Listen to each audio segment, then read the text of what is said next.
నిద్ర పట్టడం లేదయ్యా అంటే ఊరందరికీ మాత్రలిచ్చే వైద్యుడతడు. కానీ తన సొంత వాళ్లే నిద్ర మాత్రలిచ్చి తనని శాశ్వతంగా నిద్రపుచ్చుతారని ఊహించలేకపోయాడు. కట్టుకున్న భార్య, కన్న కుమార్తె తనను మోసం చేస్తారని గ్రహించలేకపోయాడు. దైవ దీక్షలో ఉన్న భర్తకు పాయసం చేసిచ్చిన భార్య అందులో ప్రేమగా ఏం కలిపింది? కన్న కుమార్తెతో కలిసి భర్తను ఏం చేసింది? ఆ తర్వాత కథ ఎలాంటి మలుపు తిరిగింది?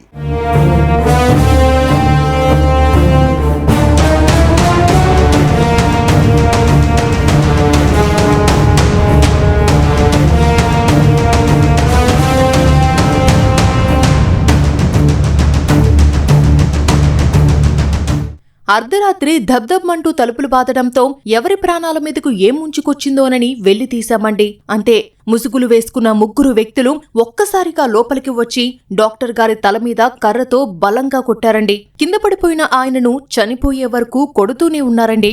ఆ రక్తం కళ్ళు చూసి నాకు వెన్నులో వణుకు పుట్టిందండి. చంపవద్దంటూ కాళ్లావేళ్లా పడి వేడుకున్నా ఆ దుర్మార్గులు వదిలిపెట్టలేదు బాబు. పోతూ పోతూ నా భార్యతోనే సంబంధం పెట్టుకుంటావురా చావు అంటూ గట్టిగా కొట్టిపోయారండి అంటూ అతని భార్య ఏడుస్తూ చెప్పిన మాటలు వింటే ఎవరికైనా హృదయం ద్రవించకమానదు. అయ్యో పాపం, ఎంత పని జరిగిందని జాలిపడని వారు ఉండరు. ఎందుకంటే అంతలా ఆమె నాటకాన్ని రక్తి కట్టించింది. మరి ఇంతకీ అసలు అక్కడ ఏం జరిగింది? దుండగులు నిజంగానే ఆర్ఎంపీ వైద్యుడిపై దాడి చేసి చంపారా?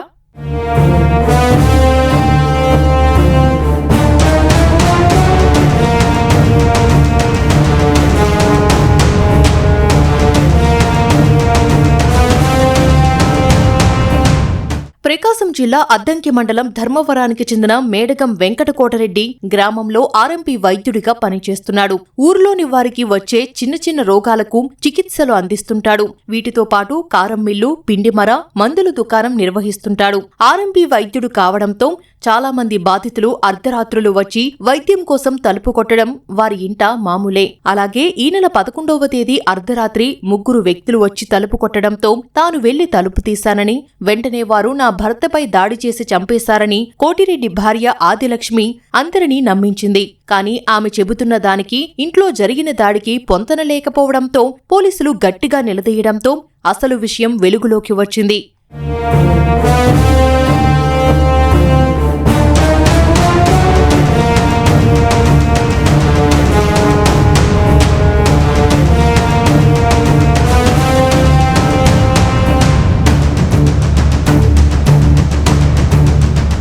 తన భర్త ఇతర మహిళలతో వివాహేతర సంబంధాలు పెట్టుకోవడమే గాక తనను అనుమానిస్తూ రోజూ హింసిస్తున్నాడని, అతను పెట్టే బాధలు భరించలేక చిన్న కుమార్తెతో కలిసి తానే హత్య చేసినట్లు నేరం అంగీకరించింది. పథకం ప్రకారమే పాయసంలో 50 నిద్రమాత్రలు కలిపి భర్తతో తినిపించిన ఆదిలక్ష్మి అతను గాఢ నిద్రలో ఉండగా కుమార్తెతో కలిసి రోకలి బండతో తలపై గట్టిగా మోది హత్య చేసింది. అనంతరం గ్రామంలో ఉండే ప్రసంగి అనే యువకుడిని పిలిచి తన కుమార్తె ప్రగతిని అద్దంకిలో విడిచిపెట్టి రావాలని పురమాయించింది. అతను ప్రగతిని బైక్పై ఎక్కించుకొని అద్దంకి వెళ్తూ హత్యకు ఉపయోగించిన రోకలి బండను ఊరి శివారులో పడేసి వెళ్లిపోయారు. అనంతరం ఆదిలక్ష్మి గదిలో కారం చెల్లి పోలీసులను తప్పుదోవ పట్టించింది. తన భర్తను గుర్తు తెలియని దుండగులు చంపేశారని నాటకమాడిందని పోలీసులు వెల్లడించారు.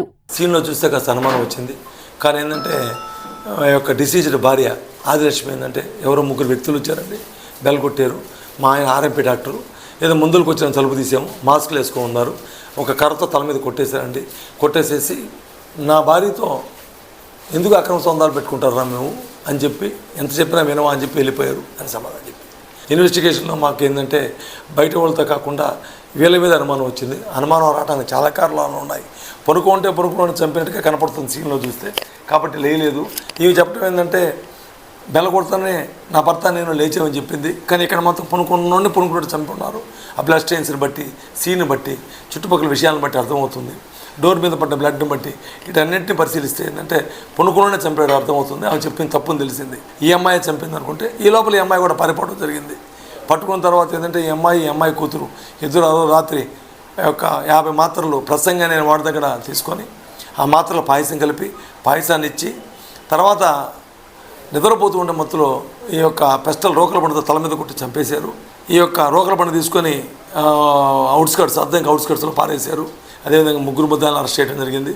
ఇంకా కూడా దర్యాప్తు కొనసాగుతుంది.